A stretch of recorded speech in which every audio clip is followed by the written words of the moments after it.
It's happening exactly as before. Well, not exactly. Consider what we have seen, Counselor. Consider that in the past 6 months, we have freed more minds than in 6 years.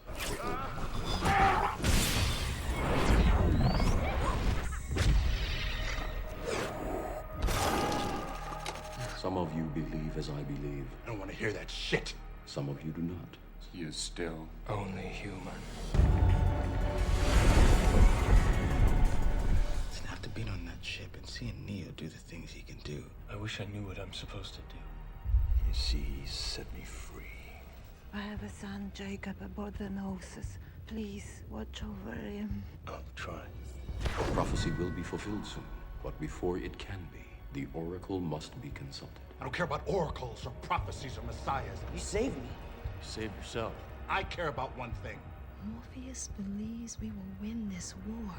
He makes other people believe it too. I gotta say, I'm starting to believe him too. Link, Morpheus is crazy. That army will never reach the gates of Zion.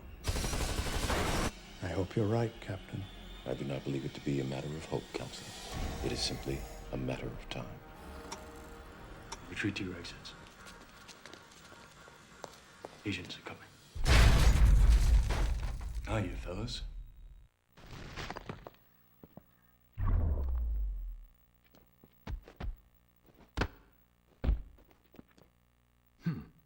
Upgrades.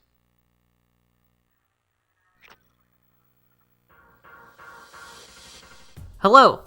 Welcome back to Path of Neo. I have with me JT again, and I think for the first time in a video is Tyler, who you will know from the streams if you watch my streams. Yeah. We're fighting agents. And I have these two on because you two are the movie guys. Yes. The other movie men who have seen The Matrix 4 and like The Matrix. Also, this is the first video of this LP since the new Matrix came out, so I saw that twice, and I liked it. Some people don't. I'm sure we'll talk about that in the course of this video, especially in this first part, because I take a really long time to fight these agents. So... Yeah. I can think of a certain name for the kind of people that don't like the new Matrix, but we'll get into it. Yeah. Oh, well, let's get into it now. What is it? What's the word? Idiots. Oh, shit. Doo-doo heads. Is that okay to say on this? Yeah, fucking losers. Yeah, well, okay. Well, let's who wants to start? Who wants to say a general thing about The Matrix 4? Tyler just watched it like 2 seconds ago. Yeah, I just rewatched it. What's your fresh... What is this, your third time watching it? No, it's my second. So, okay, well, fresh off your second viewing, what do you think? I think I enjoyed it a lot more second time around than first. First time I thought it was pretty good, but then like second time around I like understood a lot more concepts and just general plot. I feel like that happened with me as well. Like I saw it in the IMAX like twice, like once on the opening night and then again on like Christmas. And I had like a very positive reaction the first time I saw it, where I feel like I got all of the emotional beats. Like the Neo Trinity stuff I think is like the most impeccable aspect of the movie. And I mean like that's the whole fucking the series. But like that like made me like cry and like get very emotional the first time I saw it. But the second time around, just because the fourth one is like really different from the other, like the three previous movies, it wasn't what I was expecting coming in. And so like having seen it once, like I think you kind of work through like recalibrating your expectations, or like you know the shape it takes. Yeah, you know the rhythm of it, and you know where it's going, so you can kind of just pay closer attention to what's going on. I think it's like more, I wouldn't say necessary, but like it was better for me to watch it again a second time rather than seeing like Reloaded or Revolution again a second time, because I like those movies first time, like, no matter what. Oh yeah, my opinion hasn't really changed much at all on Yeah. those two, and I guess it hasn't really on 4 either. It's just more like the second viewing just clarified my feelings on it, and I guess I appreciated it more the second time around because, again, I knew where it was going, and I had, like... Because the first time you're watching it, you're like, trying to figure out the sort of, like, actual... Trying to follow the actual plot stuff, and also, like, what the film is doing, which I don't think is particularly hard to grasp, but just all the different elements of it. And there were, like, little details that I noticed the second time around. Like, there are a lot more shots, like, foreshadowing the, like, Neo being old and shit than I noticed the first time around. They're just very quick and, like, in the background. But, yeah, I don't know. I think in terms of, like, plot and story and whatever, I actually think that it, like... Because I feel like one common complaint about the movie is, like, it's a similar thing to, and I know I'm the billionth person to make this comparison, but it's kind of similar to what would happen with Star Wars fans and The Last Jedi, where, you know, anytime you tried to say anything about the fact, like, oh, well, this movie is kind of cool because it's sort of interrogating the legacy of the franchise that it's in and whatnot, and, like, why, and like, getting into why our culture wants to just keep reliving popular things over and over again. And people will be like, well, that's fine, ideas and themes, you know, shit that doesn't matter in a story at all. I don't care about that.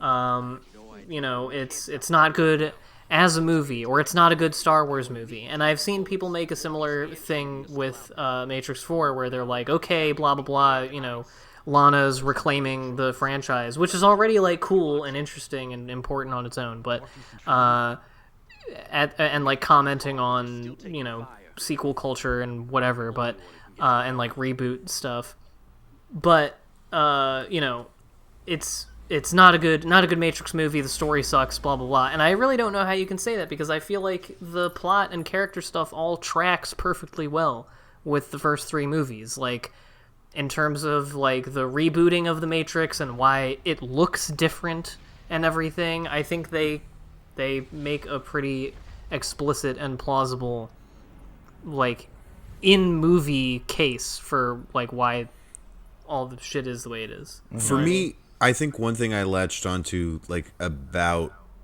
this film and the particular place that it plays within, like, the larger context of the Matrix. And I mean, I think, like, one of the reasons, like, why people love the movie so much is there's so many, or the series so much, is there's so many different readings or interpretations that you can give into it. Like, I remember being a kid and seeing, like, the billions of, like, religious, like, interpretive, like, things that people had about the Matrix on, like, the DVD, like, box set or whatever. And, like, obviously there's, like, the trans reading of it, but I think in terms of, like the sameness of the particular moment that we're in, and just, like, reliving and repeating things in culture, and, like, kind of being trapped. And I think, like, that sort of, like, futility, because I think the original series comes out at, like, a time that is, like, slightly more optimistic of, like, the emergence of, like, globalism, and like, I don't know, it feels like America is still kind of on top in, like, the release of those early Matrix films. And now I like how, like, it handles the sort of stagnation of culture and just, like, the futility of it all. Like, especially with what they do in, I don't know the exact, I don't know, remember the name of the out of the Matrix city or, like, place that they're living in. IO. Yeah, but they, like, I love the moments there where they show Neo all the good that has been accomplished, because it's just like, I think when he is unplugged like a second time now, it's I really feel that overwhelming sense of like futility, where it's just like, oh, so what we did was essentially pointless, and like what were we able to accomplish with all of that? But I don't know, there's like, it hints to the fact that the contemporary moment is incredibly depressing and miserable, and it's still kind of like an uphill like battle against, like, I don't know, tackling anything like capitalism. But I don't know, I think there's like an optimism, and I mean the optimism is like ingrained in the Wachowskis and like their style. But I don't know, I really love that aspect of it, the movie. Yeah, and I also have been thinking about the way that this movie mirrors the cultural moment in the same way that the first movie did for 1999, in that there are two things, which is one with Niobe in Io, when they talk about like how she gave up on people, and how she's kind of like the old guard, you know, not by no means to compare anybody who was like, you know, in power or anything in the 90s to a revolutionary, but you know, the people who were ostensibly fighting for good have like given up, and they also reference a couple of times, I noticed the second time around, they reference the fact that like it's harder to save people now because like people like being in the Matrix. Yeah. Like not that many people are like admitting, or not that many people are noticing that they're in the Matrix, and when they do, they don't care because they get treats. And I think that is like, I mean, I think like the whole capitalism reading of the anti-capitalist reading of the Matrix is like the most obvious, but also I think the most salient. And I think the fourth one runs with it in a way that makes sense. Also, I just want to quickly talk about the actual game here. This level sucks, which is why I did it first out of these four. This is another bit like the last section where you're flying over the city and you can kind of choose what you want to do first. The last one was we were saving people from the Matrix. This one is you're getting all your buddies out. So this is Captain Roland. He's a fucking dumbass who can't handle like 4 people shooting at him at once. So you have to use this crane to help him, and eventually we're gonna smash the crane into that big window to kill a guy that is just a normal enemy, but you can't kill him for no reason. It's just very like annoying, and getting up on the crane is very finicky because of the way the jumping works in this game. But anyway, I think the other one that we're going to do in this one is Captain Ballard or something. But anyway, it's them and then Niobe and Morpheus and Trinity between this and the next video, and we're saving them is what we're doing. So there's the context. Anyway, so yeah, more talking about the movie. I don't know. Tyler, JT, and I have been talking a lot. Do you have any new things to say? I wouldn't say new things, but like I've noticed, like, I don't know, what JT was mentioning is like the optimism thing, and it reminded me a lot of like specifically Cloud Atlas with its narrative. Yeah. Where it has like, it goes through a ton of different timelines, and then like the whole moral of the story is like, oh, everything's kind of connected. That's cool.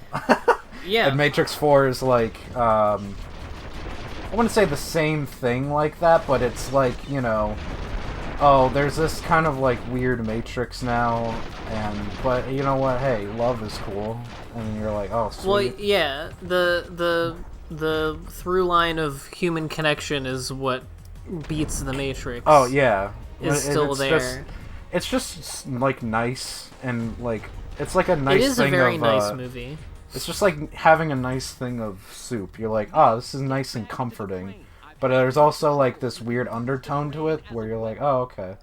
Well, yeah, it's very sinister, obviously. Yeah, for sure. And I think another like cool thing about it is that in that sense, both aesthetically and thematically, I think it's as much a continuation of the rest of the Wachowskis' movies as it is a continuation of The Matrix, because I see, again, both in how they film it and, well, I guess I can't say they because it's just Lana, but in terms of how she, how it's filmed and the story, especially when it regards storytelling and like being an artist and the relationship of the artist to their work. Speed Racer and Cloud Atlas are both movies that speak to that, and I think Resurrections kind of follows directly in line. It's you know, they're all doing the same general thing. And I mean, in terms of like you talking about it as being like clearly something that like hones in on a lot of like Wachowski fixations from a narrative perspective. I think what they're doing, I mean, I guess what Lana's doing in terms of editing here and recalling like the past and the original film is just like absolutely beautiful. And I think so of those moments where you just get like brief flashes, I think like not only, I mean, for the viewer, obviously, like if you're seeing Matrix 4, I think generally it's implied you have like some sort of connection to the original films. But then, I mean, there's the implication for the characters as well, of those like flashes of moments that we just see, like especially like, because the most important thing for the Matrix is the Neo Trinity relationship, but just it really hits home, like how faded their romance is. Yeah. You know all the stuff that happened in the movies, and so to think that like all of that context is still like there in their minds is I think the movie is powerful, but in a very understated way compared to the first three movies. And I think, I mean, some of the cinematography, I mean, I think like my biggest complaint with the movie, even though I really loved it, I think it's like it's still going to, like, it's in my top 10 for the last year. I think it's like the fighting and not having like like as elegant choreography as the first one. But I do think there is like just on a level of like pure cinematography, just some like really beautiful and expressive shots, like especially with Neo and Trinity like up on the roof towards the end, where it's like them sort of like silhouetted and it's like really washed out with kind of like an orange light, like that stylization is just so cool. Yeah, they also did that floating part practically. Spoilers, by the way. I guess I should have said that at the top of this. We're going to talk about the whole fucking movie, so if you haven't seen it and you care about this, then sorry. But yeah, that part where they're where she flies and hangs onto him, they did that practically on a real building with wires, which is pretty cool. Hell yeah. But yeah, I was gonna mention in terms of the aesthetic something else that I've heard. I mean, a lot of people's main complaint is the fight scenes, and I do get that because I mean, like I rewatched the first Matrix on Christmas at night at my parents' house. Just because, you know, I had Matrix on the brain. I had just seen the new one, and so I was just thinking about it. And, you know, maybe I was just drunk, but during all of the action scenes, I was like, I feel like you're seeing God. They're amazing in those movies. But, so, yes. But the thing is, like, first of all, it's very clear that this movie is going for a different thing entirely. Exactly. It is not trying to be that movie, and I think that's the main thing that I respect about the movie is that, and I think it's the main part of its conceit that general audiences are a lot more middling toward, which is it knows that it's never going to be the thing it's rebooting. It's not, no matter how much they try to make it to emulate it, if they did try to do that, it would not be the same thing. You wouldn't get the same thing out of it. And I just think that's an unpopular mode of thinking for this time. I mean, I think it's pretty interesting that this movie was out at the exact same time as the new Spider-Man, which, you know, it made more money than God, and basically every other movie that's come out in theaters around this time is just eating shit. And that is a movie that, like, fully celebrates just, you know, for lack of a better term, fan service, of just saying, like, here are these familiar things. We made this whole convoluted plot so that you could see characters from other movies that you've seen in the past in one movie together because we know that you like that shit. And you can clap to it, and look, it's all of the Spider-Men, and they're all having banter about how their webs work. And like you did on Reddit in 2017, like, and this movie is a movie that, like, acknowledges the desire, both in its actual story and text and in the way it's presented, acknowledges the desire to have that feeling of, like, just being reminded of familiar stuff from your past and chasing that high and never getting it, and, like, categorically denying you all of those pleasures and just giving you something entirely different.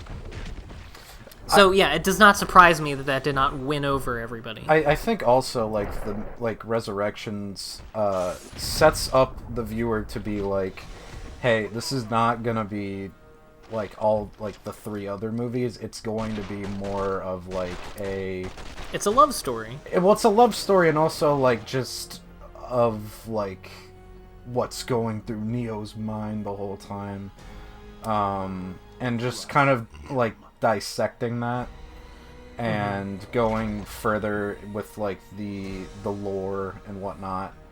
I mean, I think sorry, continue what you're saying. Rather than, like, because the original trilogy kind of has a good mesh of the two, where it's like, oh, here's some, like, stuff with the Architect and Reloaded, and it, like, is pretty, like, thought-provoking, but here's, like, also this huge, like, highway scene, where this one, it's like, there is some action, and I think some of it is pretty good. I would say, like, it's mainly towards the end that I'm, like, didn't really enjoy, where Neo was just, like, kind of doing, like, the Force the majority of the time. Mm-hmm. I love that scene where all the people are jumping out of buildings. That's awesome. Well, no, that's cool. That rules. It's more of, like, the rooftop where they're, like, he's just, like, using the Force the whole time and moving things. Yeah. I'm just saying, in terms of good action scenes, that's the one that sticks out to me. For me, it was more of the action scene that stuck out to me was when they encountered Smith again, and they had, like, this cool fight in, like, this ruined, like, building.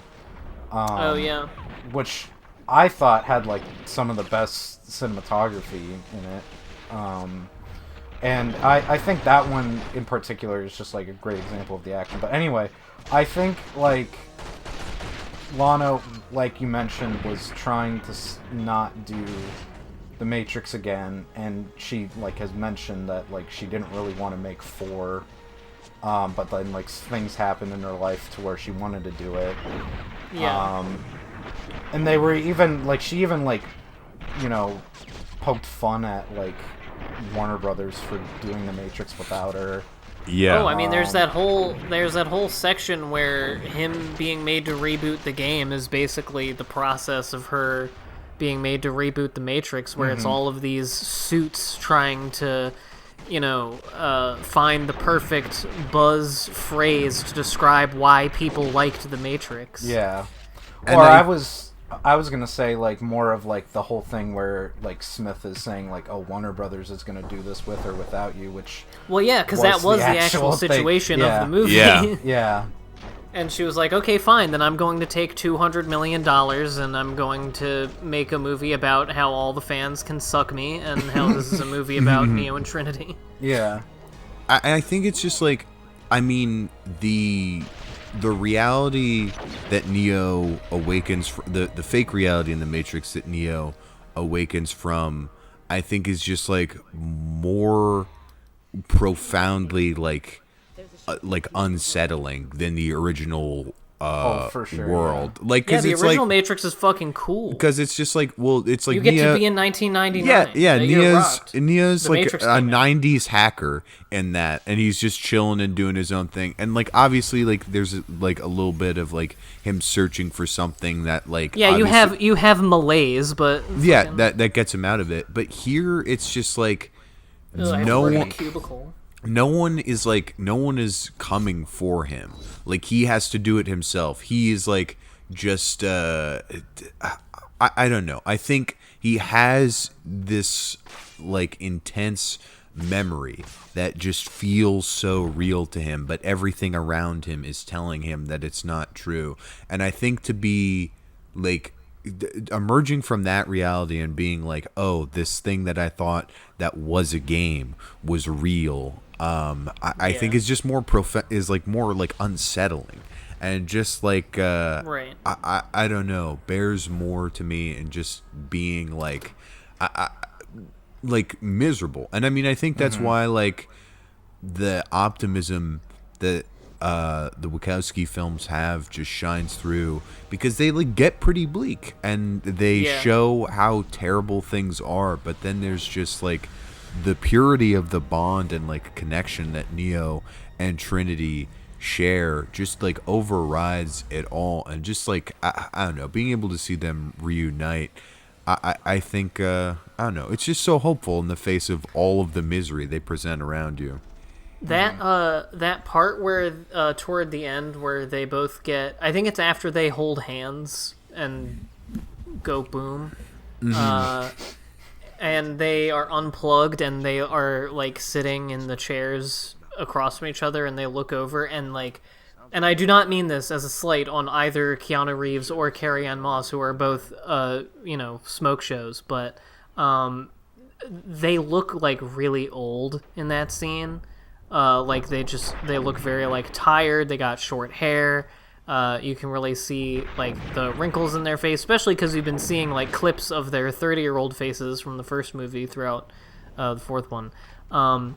And I don't know. There's something very moving about seeing these characters and they're like old and like reuniting and whatnot. I don't know. It's just Well, yeah, they're supposed to be like even older than. Well, right, what they but look like. but I'm just saying, like, to see both these characters and these actors doing what they're doing is very nice. And I think the movie, and I think this is probably something that annoyed people, in the same way again that the portrayal of Luke Skywalker annoyed Star Wars fans in Last Jedi, where it's like, I like how I just got my ass kicked. I was in the video. He said, "Look out," and I just like ran right into where the explosion was. But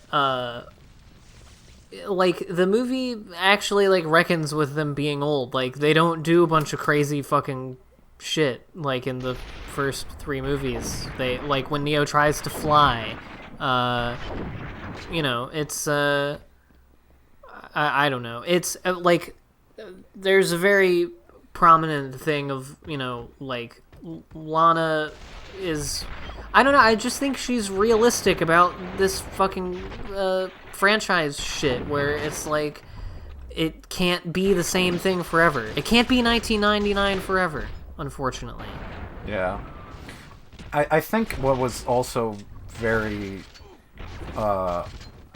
great for 4 was that with 1, it was like Neo was kind of in the Matrix for like maybe 20 minutes, so we didn't really understand how like bleak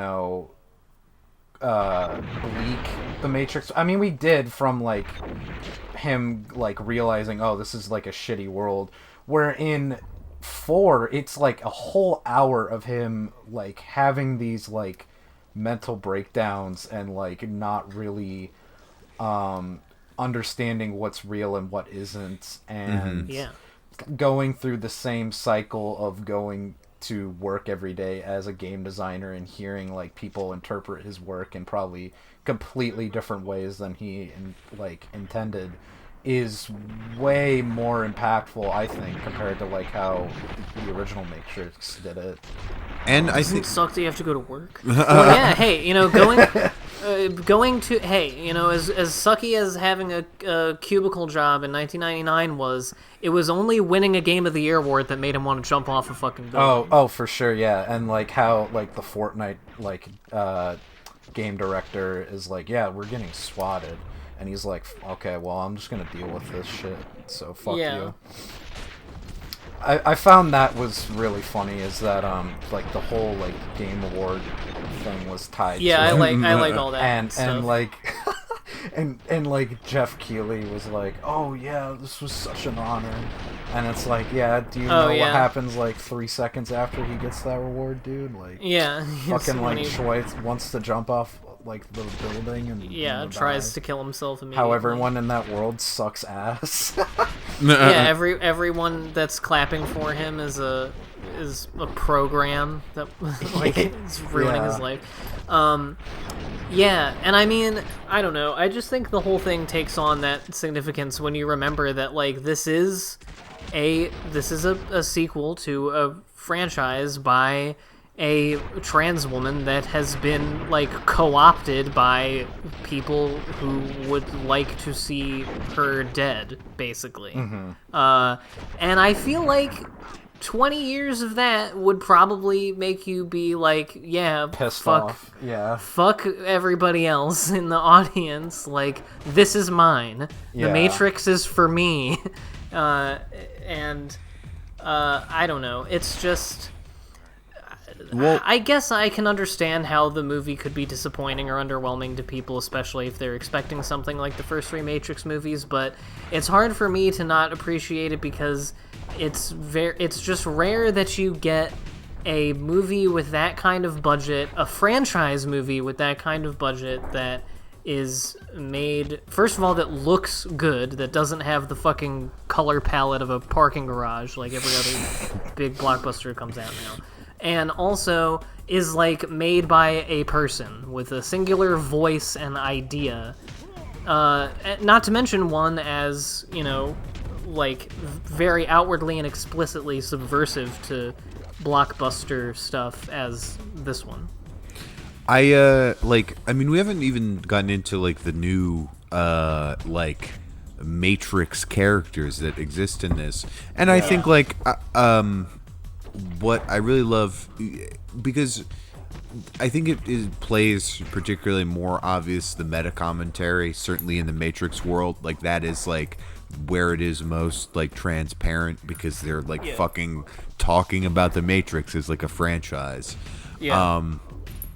But I mean, they're saying Matrix 4 over and yeah, over. Exactly. But when Bugs breaks Neo out there, and I mean, especially like if you're interpreting it from like the trans perspective there, like, and I think this adds to the optimism of the film, is how much Neo's story and like the legend has like meant to people like that are living in this world there, and that while things are still bleak, they're like slightly better, and that like people appreciate the work that like he had done, and that like it provides like a sense of hope and optimism. And I think while that doesn't, while that angle isn't as like strong as like the stuff between Neo and Trinity, like I think it shows like a level of self-reflexivity there. I mean, on the Wachowskis' aspect, I mean, I think that's certainly like praising themselves for what they're doing, but I mean, I don't think that's like undeserved. Yeah. Well, the video is over, so we're talking over blackness, but that's okay. But it was lovely to talk. Maybe we'll have to do another one of these. And we can talk even more. I would always love to talk about the Matrix. Same. Yeah. All right. Well, bye.